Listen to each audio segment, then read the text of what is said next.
Low-cost CFexpress Type A cards are coming to Sony customers. We've got leaked images of the Sony 14mm f1.8, and the perfect live video streaming box doesn't work with Canon R system cameras. This and more after the intro.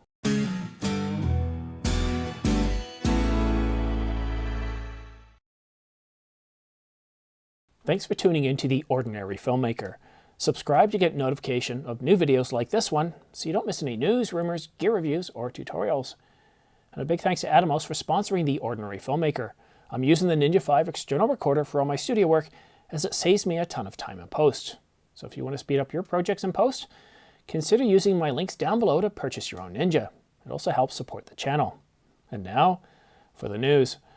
When I had the Sony a7S III for 2 weeks, I planned to purchase CFexpress Type A cards to push the camera as far as I could possibly go with it.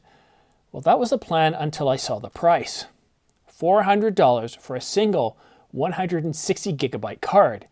$400, that's $2.50 per gigabyte, making storage the third most expensive component in your workflow outside of the camera, the body itself and the lenses. Now, I currently have a 2 terabyte CFexpress Type B card that I use with my R5, and it costs $899, or about 45 cents per gigabyte. Over twice the price, but I get 12 times the storage.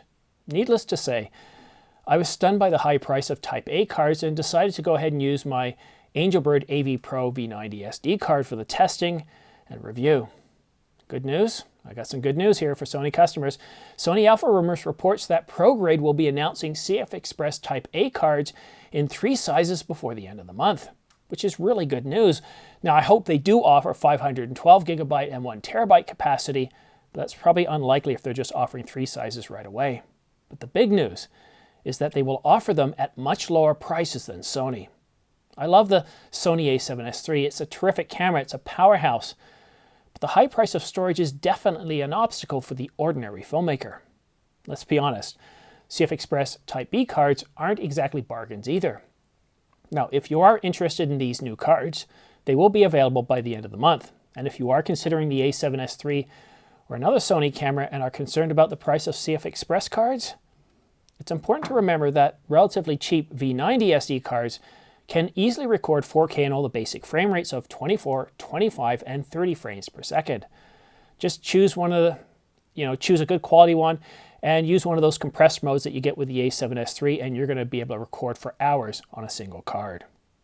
We have leaked images of the Sony FE 14mm f1.8 GM lens, and thanks to Nakashita. Now, I do really wish Canon would release a 14 or even 16mm f1.8. It would be perfect for vlogging, and it doesn't look like this one weighs an awful lot. Sadly, we don't have any specs, nor do we have the price, but you won't have to wait very long as it's going to be announced in the coming week. Subscribe so you don't miss any updates. And now, let's go behind the scenes for a review that, well, didn't go as planned.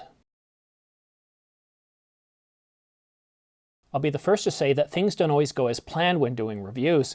Sometimes a project is damaged on receipt, needs a firmware update, or the product doesn't work as promised and requires lots of time to test and troubleshoot.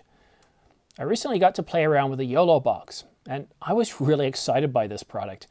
As far as excitement goes, it's right up there with getting the a7S III and the Ninja 5, or even the R5 just after I had surgery last year. You see, the Yolo Box promised to change how we live stream.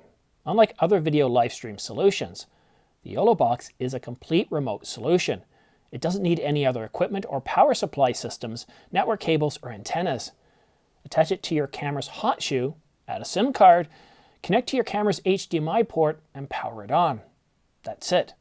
You can now live stream from anywhere using a cell signal, and if the cell signal isn't reliable, simply record to an internal SD card and publish it later.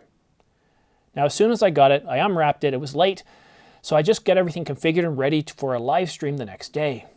Unfortunately, I had issues with Yolo Box that I couldn't resolve. For whatever reason, the aspect ratio wasn't being captured properly, and this is the real kicker, because I could probably have fixed the aspect ratio in production or in post. It wouldn't record in any other resolution or any higher resolution than about 360p. It might have been 240, but it was pretty bad, and I was just absolutely dejected. I looked at the quality and I thought, I can't do anything with this.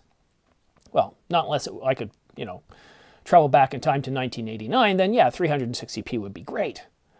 Now, at first, the manufacturer said that it was most likely going to be fixed in a firmware update that they said would be coming out in a few weeks. So I waited. I didn't hear back from them, so I reached out and they said, oh, yep, it's out. So thanks for the heads up. I applied the firmware update. The aspect ratio was a little bit better, but still off. And worse, I couldn't even broadcast at a resolution of 720, let alone 1080p. I spent many more weeks speaking with the manufacturer to see if we can get it working with the Canon R5. No matter what we tried, the Yolo Box just wouldn't work with the Canon R5 or R6, and I suspect it would have had trouble with the EOS R as well. And they advised me that they will be coming out with another model, and so I agreed to hold off my review until I heard back from them. And they did say that, you know what, based on all the testing, finally they just didn't think this model was going to work with the Canon R5 or R6. Unfortunately, shortly after that communication, they stopped responding to my emails. I was hoping to finish up my review about a month or two ago with a working unit, but I can't. Perhaps the person I was in contact with no longer works there. I just don't know. But judging from the other reviews, the Yolo Box works well with other cameras, but none of those other reviews mention in detail or explore working with Canon's newest and most popular cameras like the R5 and the R6. I really wanted to show off the capabilities of this Yolo Box as a remote video live streaming box unlike anything else on the market. This would have changed everything. Imagine being able to do a live broadcast in 1080 from anywhere in the world without expensive equipment or even a video production truck. This would have been the first compact video live streaming solution that could broadcast from anywhere at any time from any camera, all for under $1,000. Now, I've seen a lot of reviews, but none of them really demonstrate the Yolo Box's remote capabilities. They demonstrate it as a YouTube live streaming box in the same way that ATM Mini does, but none of them treat it like a go-anywhere news broadcasting device.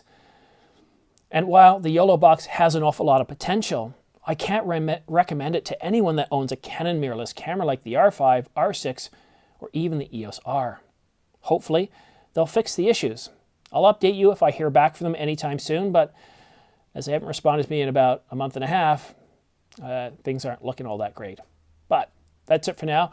Don't forget to subscribe for your chance to win 2 Angelbird 128GB AV Pro MK2 V90 SD cards, along with a dual UHS-2 card reader. Or you could also win a Ulanzi LED light package with an accent light, underwater light, and various other flat panel lights to light your subject, or as a starter kit for someone starting their own channel. And if you do want to help support this channel, please use my affiliate links to B&H and Amazon for anything that you're looking at purchasing. You're not going to pay any extra. There's no extra fee. So if you actually go ahead to B&H or Amazon, you look at the price of something, and then you use my links, you're not going to see anything bumped up. So it really does help support the channel. I get about a 2% kickback from, or not, I shouldn't use the term kickback. I get a 2% fee for anything you purchase using my links.